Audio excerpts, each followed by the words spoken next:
Hi, everybody. I'm Miss Karen at Adams Memorial Library, and I'm here with our library friends, Bryony and Diantha and Rosie and Dandelion. And this week, they hung out with some sheep.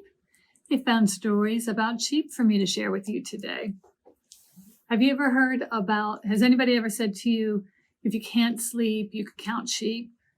Try counting sheep, because it's kind of boring. So you just start to get a little bit sleepier, a little drowsier as you're just thinking about sheep and watching them jump.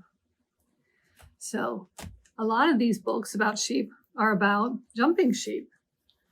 And the books this week include LENA'S Sleep Sheep, which was written and illustrated by Anita Lobel. Can't Sleep Without Sheep, which was written by Susanna Leonard Hill and illustrated by Wohnoutka. Sheep 101. This one was written by Richard T. Morris and the illustrations are by LeUyen Pham. And this story is called MOUTON'S Impossible Dream. Mouton, the sheep here, is not content to just, pretend to jump over fences. She really wants to fly. And MOUTON'S Impossible Dream was written and illustrated by Anik McGrory. So let me tell you a little bit more about these books. In this first one, LENA'S parents are saying goodnight to her, and her father goes to pull the curtains shut, but she says, "Oh no, Papa, please leave them open so I can see the moon. The moon will keep me company tonight. At least until my sheep get here," she thinks, after her parents leave. So as soon as they leave, she whispers, come out, my woolly little friends. I'm ready to count you now." But the sheep don't come out. She tries counting them, 1 sheep, 2 sheep, 3 sheep, but they're not there. Something's not right. They won't line up for her. She says, "What's wrong, little sheep?" And they say, "We're scared." She says, "What are you scared of?" They said, "There's a round monster in the window and he's making faces at us." Not sure if the moon really is making faces, but they say, "Oh, yes, we think he's making faces." And he looks hungry and ready for a sheep snack. So they're not coming out. But Lena laughs. "Oh, you're just being silly. He's not hungry. The moon is full."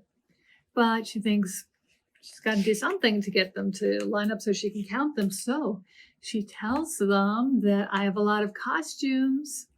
I have a lot of dress-up clothes in my closet. If you dress up, then the moon won't recognize you and you'll be safe. So they do enjoy dressing up, but then they're still having a little trouble lining up. So what is going to happen? Is Lena ever going to be able to get to bed? Well, if you check this book out from the library, you can find out if the moon gets the sheep, if Lena gets to sleep. Here's another one about can't sleep without sheep. You need your sheep to go to sleep. This is Ava in this story. And Ava had a hard time falling asleep each night because her mind was really busy. She has lots of stuff to think about. She thinks about what happens today. She has to think about stuff that's going to happen tomorrow. So her mother says, try counting sheep to fall asleep. So she did. 1 sheep jumping over the fence, 2 sheep jumping over the fence, 3 sheep jumping over the fence. But it still took a long time for her to fall asleep each night. Until finally the sheep said, "Can we stop? We're exhausted." And Ava said, "No, I need you so I can fall asleep." And they said, "Well, then we quit." She says, "No, quit. How will I ever fall asleep? I need you." But they say, "Don't worry, we'll find a replacement."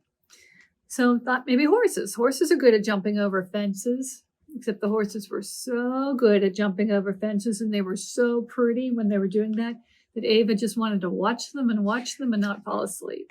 So she'd have to come up with another idea. How about chickens?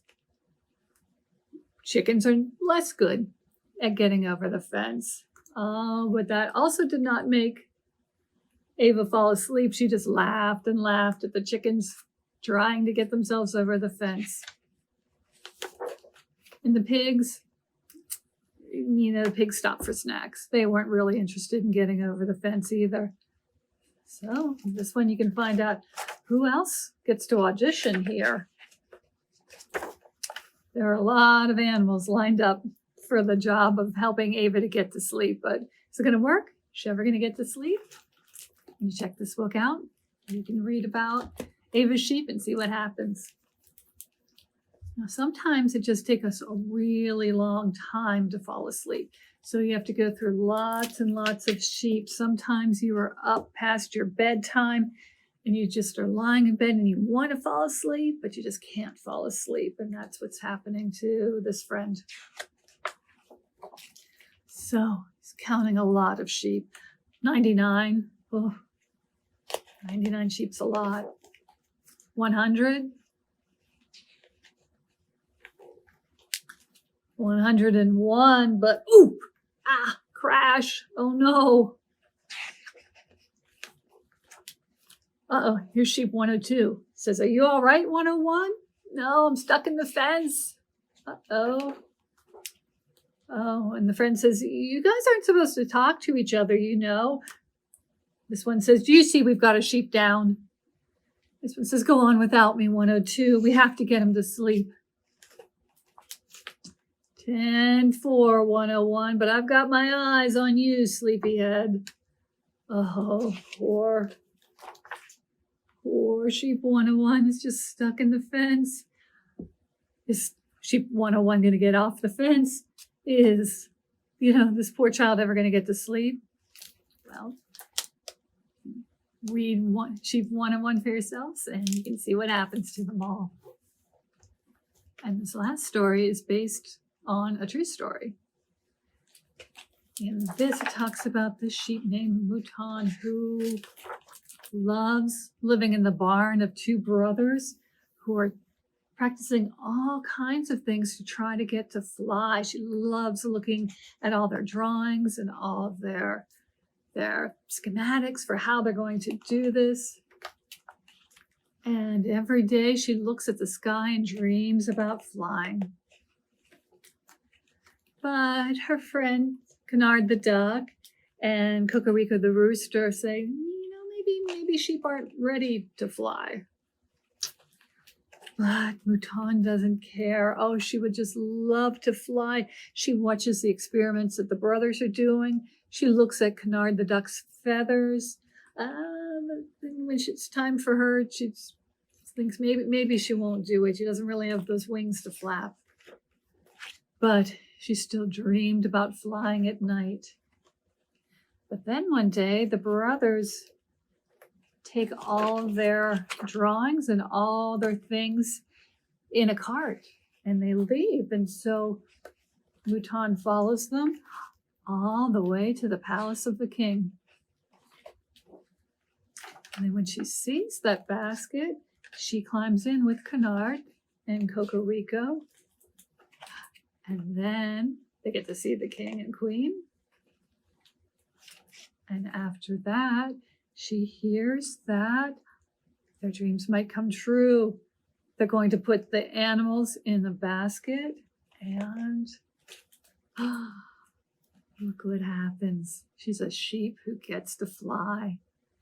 And you can find out what happens after that. Does she come back down? Good question. When you check Mouton's Impossible Dream out from the library, you can find out. And you can come and check any of these books out from the library, these sheep books. We'll have them in the children's room, so you can come down and check them there, or you can always have them sent to another library or reserve them for curbside service and check them out that way. So thank you very much for watching, friends, and my friends and I will be back next week to talk about some more books. Thank you. Bye.